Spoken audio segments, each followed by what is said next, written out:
Welcome to Salvation Station, your channel to heaven. My name is Maria Rosa Esperanza Jimenez Martinez. And I'm Sal. Today, we have some very special coverage of St. Peter Claver, the patron saint of Negro missions. He was born in Verdú, Catalonia, Spain in 1580 to a lower-class family of farmers. He was a particularly cool guy because it was not considered socially acceptable to interact with black slaves as much as he did. You're totally right. Peter Claver was a missionary in the Spanish colonies, and the higher society in particular looked down on Peter for being a missionary to the Negroes, as well as to the Spanish people. He was also hated by the slave traders in the port city of Cartagena, where he was based as a missionary. It's admirable that he saw the slaves as humans in the 17th century. He was so far ahead of his time, bruh. Well, we're going to go ahead and cut to some footage we got earlier today of Peter first entering the hold where the slaves were kept. Let's see how he reacted to those atrocious conditions. Oh no! This is horrible! It smells! It's dirty. Are you alright? Do you need anything? This is food. Food. Food. Food. Food. Here, food. Food. Bless you, child. Bless you, child.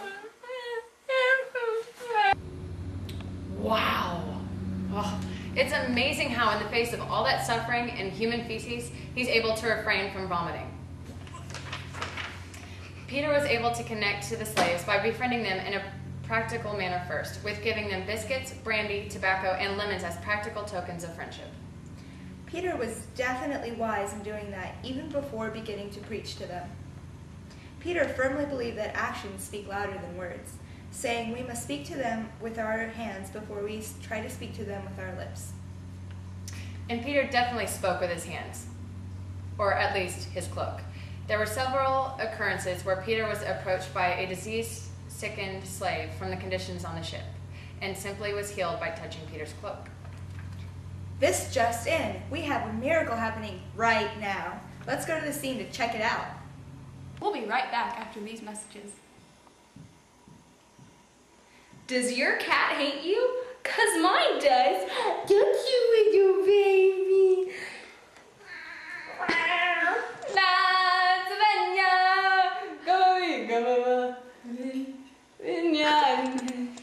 Oh, it's okay. It's okay. I know you secretly love me. She doesn't love me. With the help of your crazy cat lady scarf, you could make it so that your cats love you. Caution, this scarf is not for everybody. It may make it so that you will never have a boyfriend again. Ever. And we're back.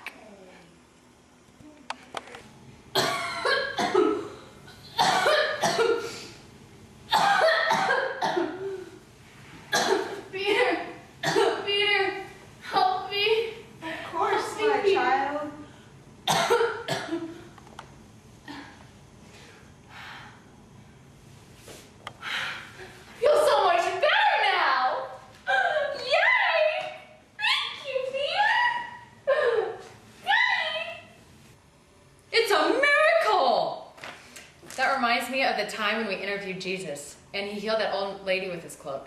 Good times. Peter Claver definitely left a deep impression on those slaves. He reached out to them in a way no one had ever done before. We actually have one of those slaves that he reached out to in the studio with us right now. Let's cut to the interview. Take it away, CJ. Hey Sal, I'm here today with former slave Bahari, and we're ready to hear her story.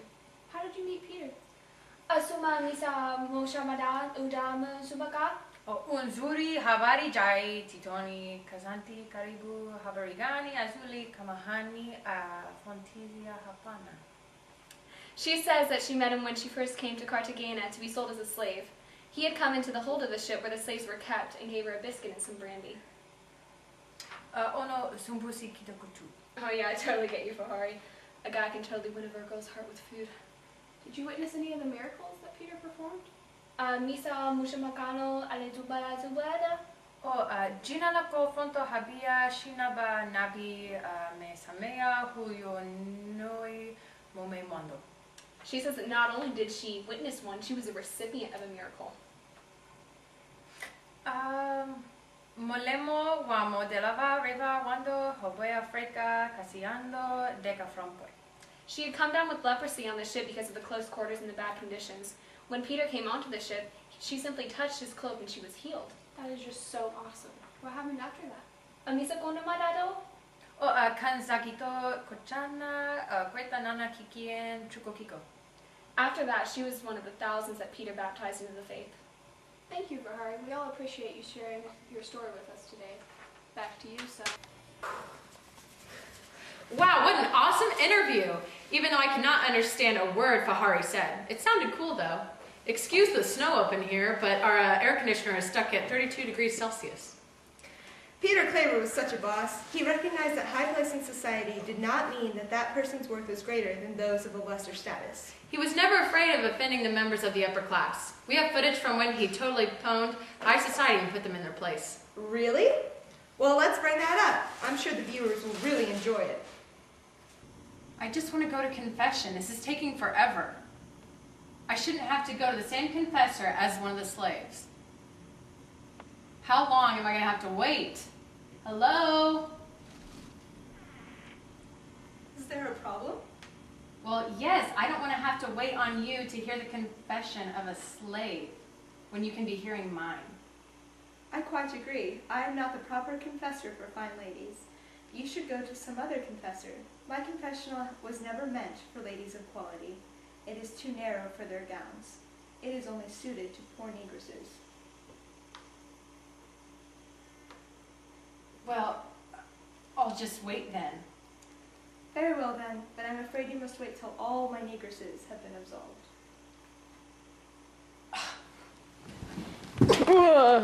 Okay, guys. Rolling. Oh. Yeah, okay. Good. Wow, some people really need to rethink their style choices. That skirt was horrible. So was the city's magistrate and slave traders' reaction to Peter Claver's teachings. Neither of them liked his teachings because of how large the slave trade was in their coastal city. If the slave trade left them, their economy went down the drain, and so did their lifestyle. We have a big surprise for you viewers. Goodness, Peter Claver himself has consented to an interview with us. Great! Let's go to Caitlin with the details. Thanks, Mario Esperanza Jimenez Martinez. I'm here with Peter Claver, often referred to as the slave of slaves. Why don't you tell us a little bit about yourself? I first studied at the Jesuit College of Barcelona and entered the Jesuits and took my first vows in 1604. I wasn't satisfied with stopping my education here, so I went on to study philosophy in Majoraca. Here I met Alfonso Rodriguez, who was my inspiration for going to Cartagena to convert and help the slaves there. In addition to my work with the slaves, I was ordained in 1616. Fascinating.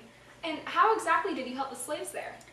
I went to slave masters and convinced them to treat their slaves more humanely, fought for laws that allowed Christian marriages for slaves, and did not permit families to be separated.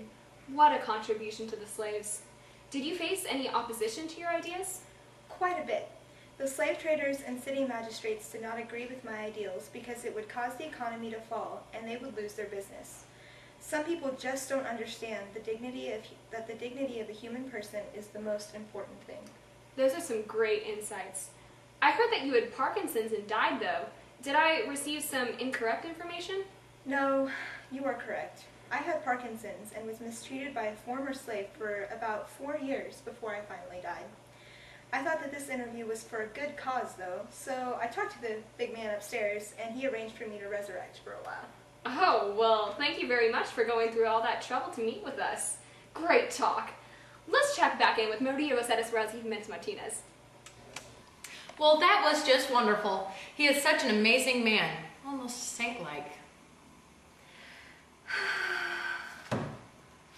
Someone got flowers from a secret admirer.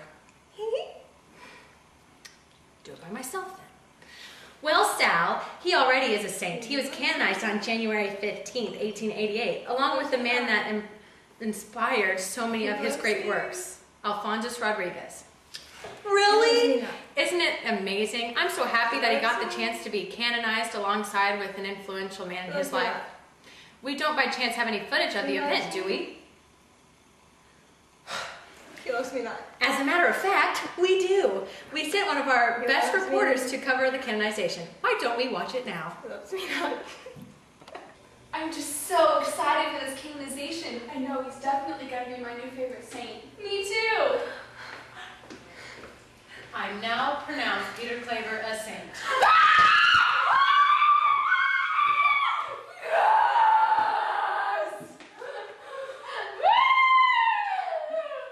Wow, that was riveting. I just love a good canonization. Did you see that crowd? They really went wild.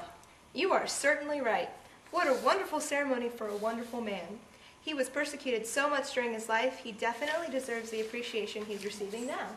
Indeed he does. Even Pope Leo the 13th once said, "No life except the life of Christ has moved me so much as that of Peter Claver." That is a great way to sum up the life of Peter.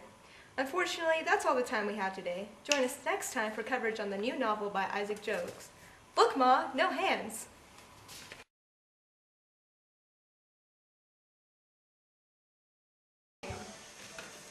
Does your cat hate you? Yes, she does.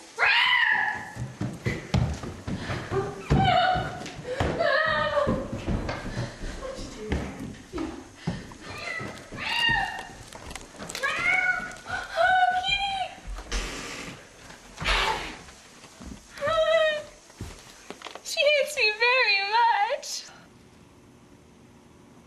Is there a problem? Yes.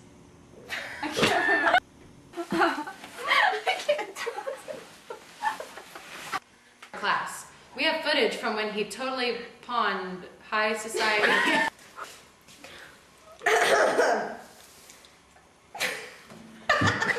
Wow, some people really need to rethink their style choices. Girl with